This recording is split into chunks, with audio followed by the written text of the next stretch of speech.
So this lady is asking, how do you make a man feel needed when you have been able to take care of your responsibility as a human being your whole life? Here's the truth. It is not your responsibility to make a man feel that you need him. It is the responsibility of that man to always keep doing what it means to be a good man or a good husband.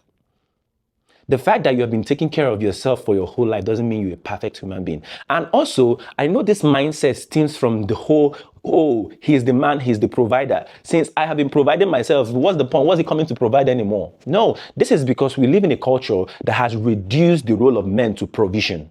They have reduced masculinity to provision. Oh, he has to provide and then he has to protect. When it's not provision and protection, nobody else knows what a man is supposed to do in their home. No, that's not the way it is. That's the way the culture has pushed it onto you. Now you feel like, oh, since I've been taking care of myself my whole life, what is this man going to do in my life? What is going to know?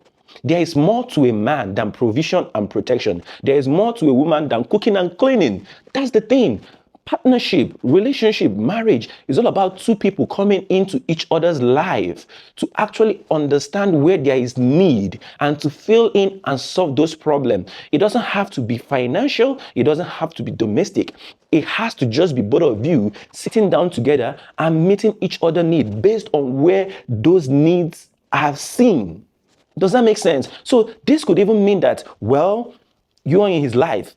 He is there. He shows good leadership. He shows good planning skill. He gives you the vision of the marriage. He gives you the vision of the home. He gives you this and that and that. And then both of you work together. If a man needs to feel needed because his money is no longer valuable, then that's a problem. Why do you want to be with that man in the first place?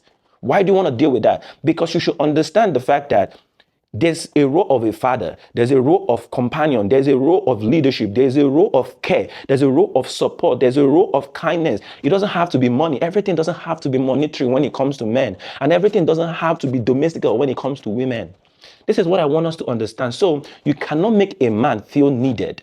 The man has to go back and sit down himself and ask himself, what does it actually mean to be a husband beyond provision and protection? When he's able to do that work, that's when he's the kind of man you want to be with. Hence, you end up with these people that believes, oh, I provide everything.